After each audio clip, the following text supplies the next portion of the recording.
The Brothers Karamazov, Book 3, Chapter 3.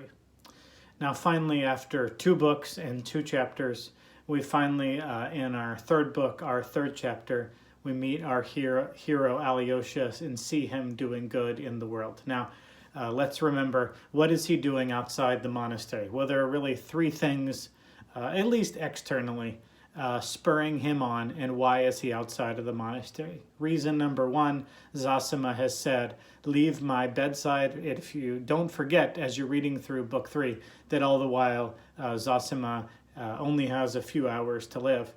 He says, leave my dying bedside, go to your family, go to dinner, go outside and do good in the world. You can do more good for your screwed up family than you can do. I've got guys here. I've got monks here who can help me die. You need to go help your messed up family. So the first thing that's spurring him outside of the monastery are Zosima's instruction, his spiritual father's instruction to get out there and do good.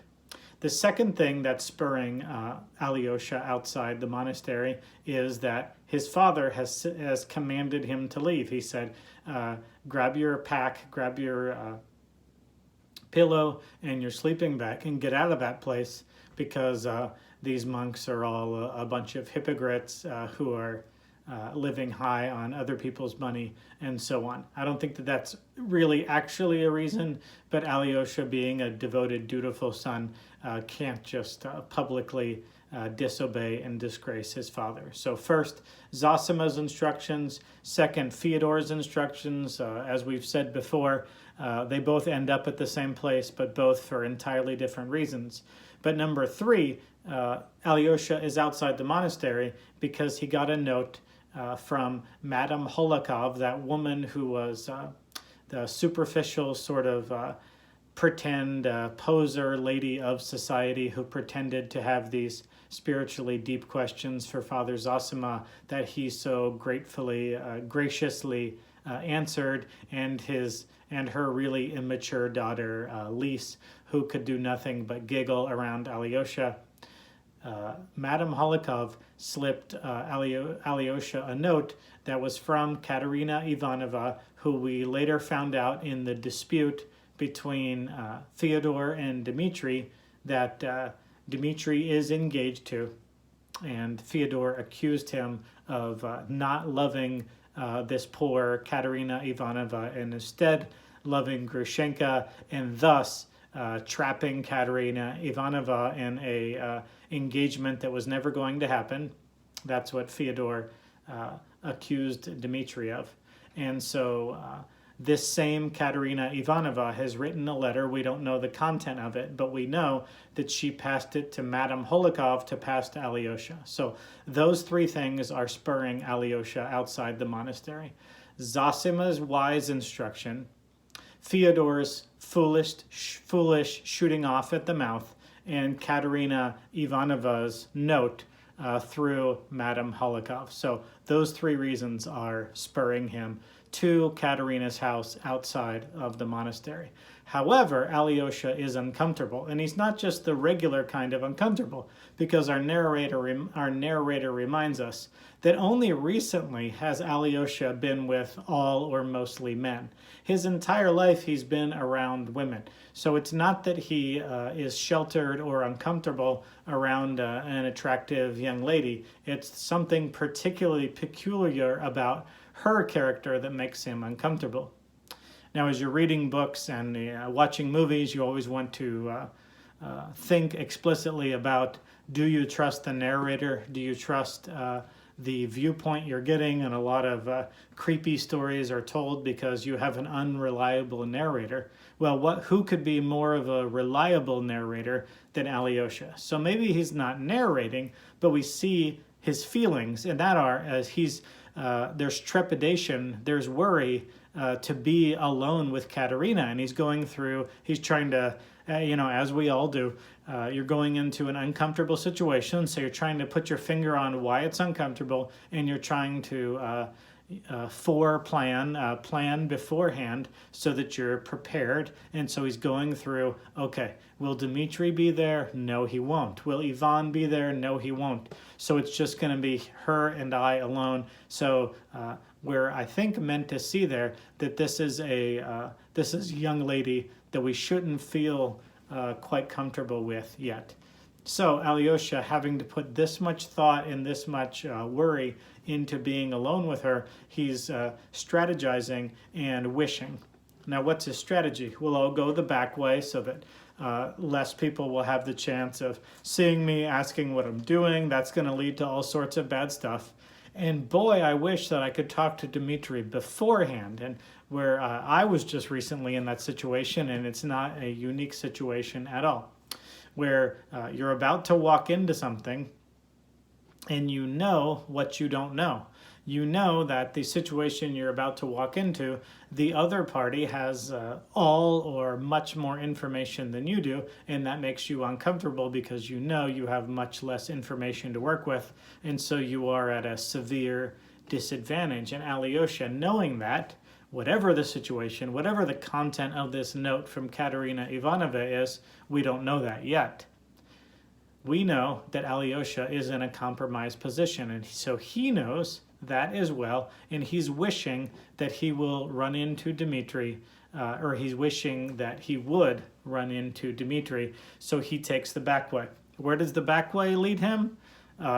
Surprisingly, right by his father's garden. So we saw in the previous 2 chapters, book 3, chapters 1 and 2, we saw the layout of Fyodor's garden, and we saw that it has a high wall that was difficult for stinking Lizaveta to get over, especially while pregnant. And that's the same back way past the garden that Alyosha is taking in order to get to Katerina Ivanovna. And as he does, surprise, there is Dmitri. And Dmitri is just as happy to see Alyosha as Alyosha is to Dmitri. So finally, we see the brothers Karamazov, and they're actually talking to each other in this chapter and the next 2 chapters. So no more family history of book 1, no more other people talking about the family or about the brothers and giving their slanted, their fake news viewpoint. Now we're getting the almost unfiltered, still through the eyes of the narrator, but really through Alyosha's eyes. We have encountered at nighttime, in the dark, in the garden, very close to the Fyodor's home, Ivan and Dmitri talking. Dmitri is drunk, and so, or maybe not drunk, he's drinking. And so thus far in the book, if any Karamazov is drinking, it's we would expect it to be Fyodor. And so the proverbial apple not falling far from the tree, we expect Dmitri to be more like his father than the other boys for sure. So Dmitri is drinking.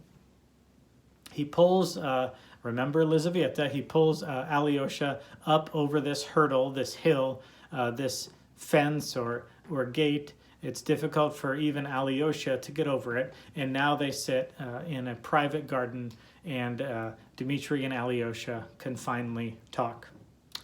Now, with the brandy, Dmitri is speaking a little bit like someone who has at least a buzz, if not drunk, and he's talking like a madman. He's talking soft, then he's talking loud, then he's quoting poetry. He's talking about kissing his brother and how he's the only person that he loves. And we see that even in this state, that again, Christian love that is not judgmental, that is just there in hard situations, not to judge, but to listen and to affirm, is exactly what almost every situation calls for. And so Dmitri is mad with love, and in an ironic twist, as Alyosha is walking to Katerina Ivanovna's, he's wishing that he could hear Dmitri's side of things first. Well, in a perfect bit of irony, Dmitri is sitting there wishing that instead of going to Katerina Ivanovna's himself, he's wishing that he could instead send Alyosha. So both of their wishes come true as they meet each other. And now with plenty of cognac in his system, Dmitri goes on a rant, a tirade for the rest of this chapter and the next 2 chapters, going on and on. And so the content of this tirade is really about his character, and it is extremely revelatory of his character. So he's drinking, and in that sense, he is like his father, Fyodor. And then he addresses that, and he talks about hugging and kissing and loving the earth. And I think that that is just a poetic way of talking about the pleasures of this earth, of sex, of food, of drink, of entertainment. And so in that sense, he loves those things every bit as much as his father Fyodor is. But he's not a carbon copy at all of Fyodor, because at the same time, he has the sensuality of Fyodor, but he has the moral code of Alyosha. So Fyodor is shameless. He is given over to his lust. Dmitri is conflicted by his lust, and so he's trying to find that tension. He's trying to find the life in which you can experience pleasure, you can experience love, you can experience strong drink, good food, the love of a woman, and yet do so in a way that shame and guilt won't dominate your life. And so that is what he is conflicted with. Of course, that is turned up to volume 12 because he's probably a little bit drunk while he's saying that. But we see the way in which in some ways he's a Fyodor, probably in more ways, and in some ways he is an Alyosha, and that obviously is a conflicting character to have, and doesn't leave one feeling good. In fact, leaves one racked with guilt and with shame. The other thing he does, besides talking about this inner turmoil that he has, he's quoting all sorts of poets from different ages and different countries. And what's that about? Well, it's also showing that he doesn't just have the sensuality of Fyodor and the moral code of Alyosha. He also has the intelligence of Ivan. Now, he's not as intelligent as Ivan. No one is. However, you might get to thinking that since he dropped out of school and he joined the military and he fought with an officer in the military and he makes these flesh-based decisions, that you might have gotten the idea in the first 2 books that Dmitri is much less intelligent than his brothers, and so that's not it either. So that's, I think, one aspect of him quoting these famous poets from different countries and different time periods.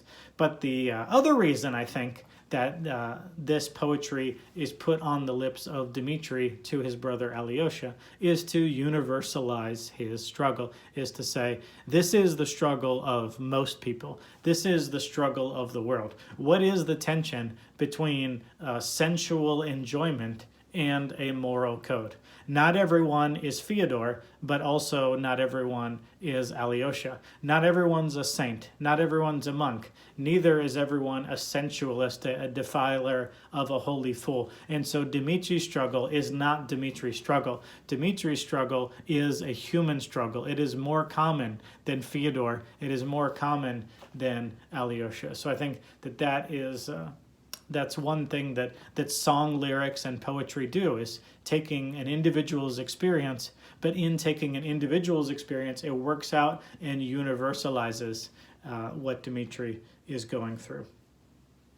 That is Book 3, Chapter 3. Book 3, Chapters 4 and 5 just continue this same conversation between the brothers Karamazov, Dmitri and Alyosha.